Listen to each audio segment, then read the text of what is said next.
Mummy जी, सुहानी ने नाक सिकोड़ते हुए कहा, मैंने आपसे कितनी बार कहा है कि अपनी ये आयुर्वेदिक दवाइयाँ किचन के स्लैब पे मत रखा करें। पूरे घर में जड़ी बूटियों की अजीब सी महक आती है।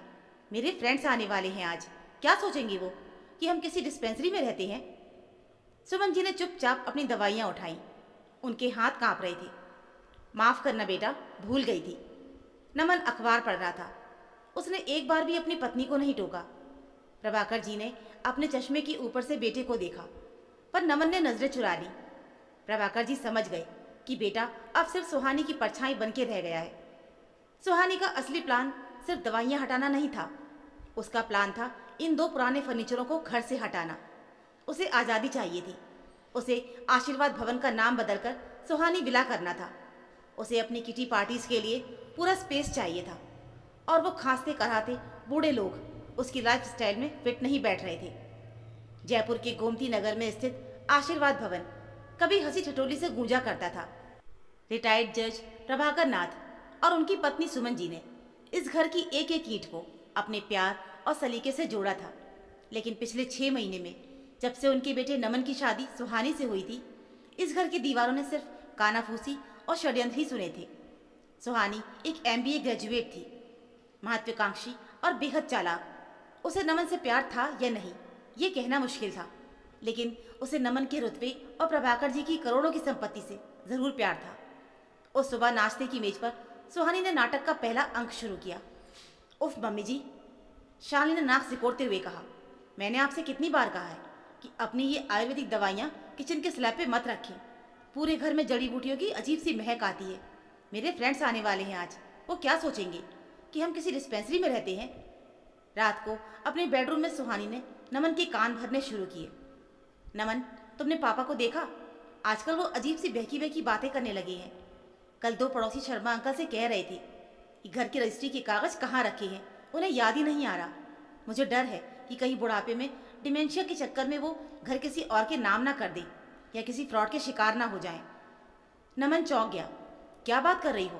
पापा तो बिल्कुल ठीक है। तुम्हें ऐसा लगता है? सुहानी ने घड़ियाली आंसू बहाए। मैं दिन भर घर में रहती हूँ, मैं देखती हूँ उनकी हरकतें, और मम्मी जी, उनसे तो अब चला भी नहीं जाता। नमन, हमें प्रैक्टिकल होना पड़ेगा। और एक जानकार का आनंद धाम नाम का एक बहुत ही high class senior living resort है। वहाँ डॉक्टर्स हैं, नर्सें हैं, हम उम्र लोग हैं। वहाँ वो खुश रहेंगे। और यहाँ हम घर को रेनोवेट करवा कर दूसरे क्लिनिक का विस्तार कर सकते हैं। नमन पहले हिचकिचाया, लेकिन तर्कों की और भविष्य की सुरक्षा के नाम पर उसने घुटने टेक दिए। अगले 1 हफ्ते तक घर में एक अजीब सा नाटक चला। सुहानी जानबूझकर खाने में नमक तेज कर देती और फिर सास पर इल्जाम लगाती कि उनकी याददाश्त जा रही है। वो चीज़ें इधर उधर छुपा देती और ससुर जी को भुलक्कड़ साबित करने की कोशिश करती। प्रभाकर जी जज रहे थे।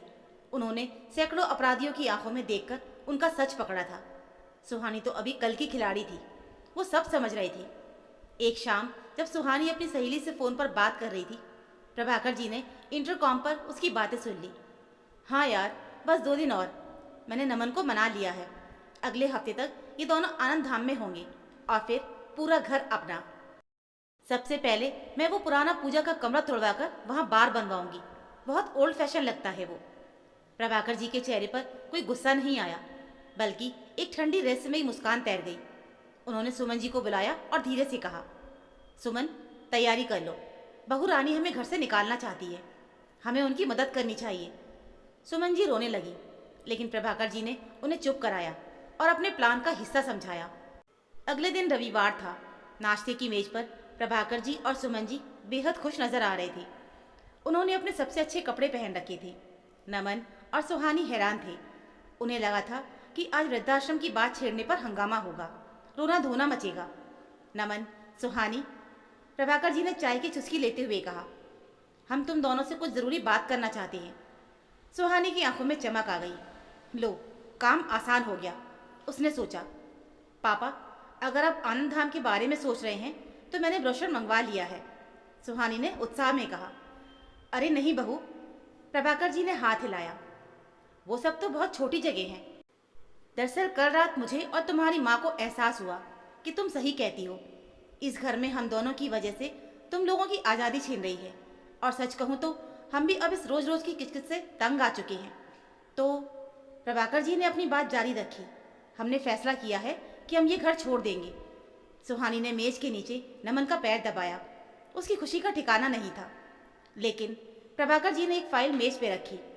घर छोड़ने से पहले कुछ कानूनी कार्रवाई जरूरी थी।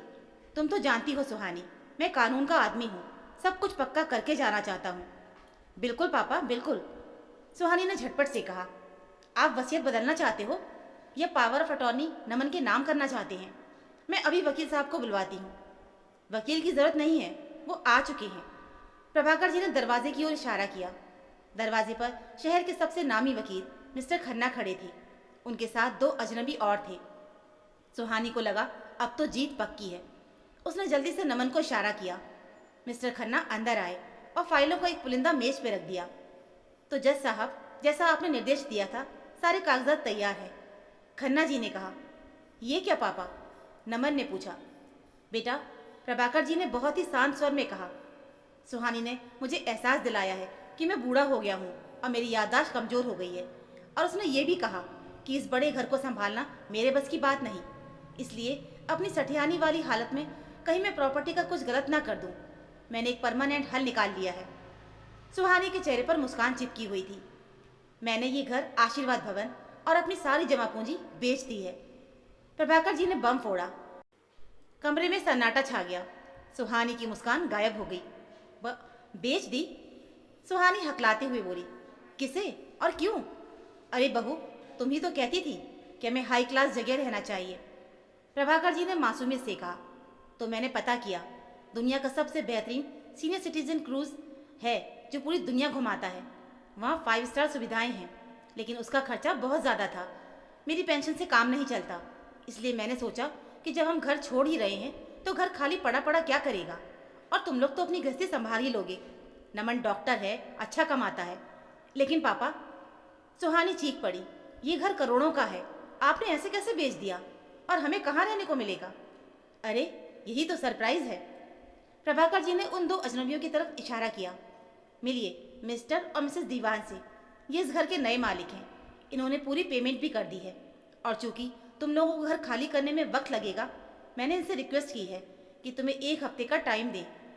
सुहानी का सिर चकराने लगा, पैरों तले जमीन खिसक गई।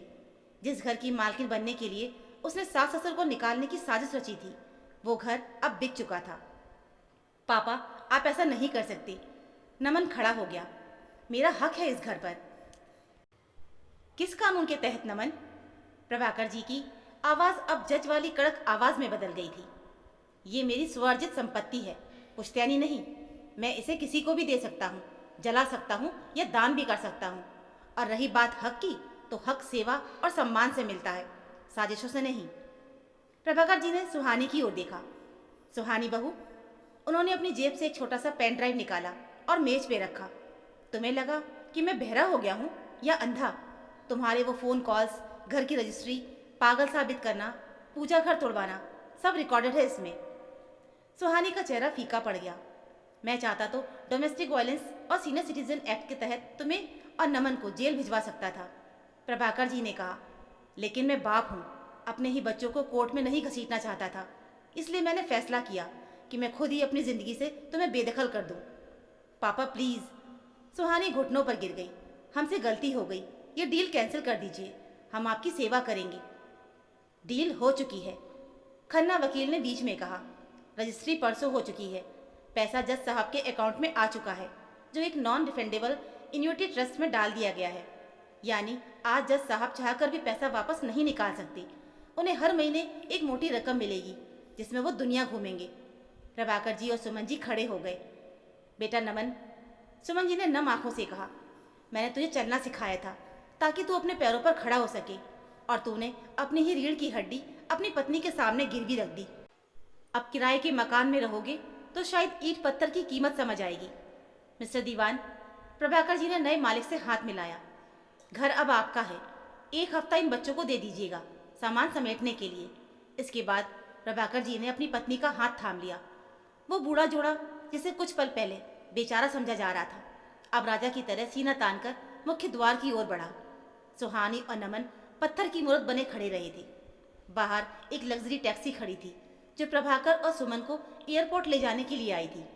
जाते जाते प्रभाकर जी ने खिड़की से झांका और सुहानी से कहा, बहू, तुमने सही कहा था, आनंद धाम से बेहतर जगह ढूंढनी चाहिए थी। देखो, अब पूरी दुनिया हमारा आनंद धाम है। और हाँ, पूजा घर तोड़वाने की जरूरत नहीं पड़ेगी क्योंकि मिस्टर दीवान बहुत धार्मिक है। गाड़ी दूर उड़ाती हुई निकल गई। पीछे रह गए नमन और सुहानी और वो आलीशान घर जो अब उनका नहीं था। सुहानी की साजिश ने न सिर्फ उसके सिर से छत छीन ली थी बल्कि उसे उस दौलत से भी महरूम कर दिया था जिसके लालच में उसने रिश्तों का गला घोटा था। सुहानी सोफे पर गिर पड़ी। उसे अब दवाइयों की गंध नहीं बल्कि अपनी ही लालच की सड़ांध आ रही थी।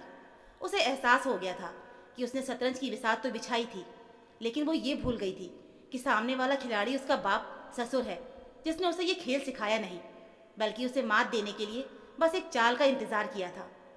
उस दिन आशीर्वाद भवन खाली हो गया, लेकिन असली अनाथ वो बूढ़े माँ बाप नहीं हुए बल्कि बेटा बहू हुए जो सब कुछ होते हुए भी सड़क पर आ गए थे।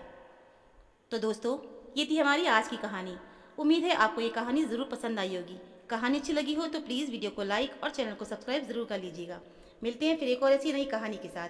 तब तक के लिए धन्यवाद।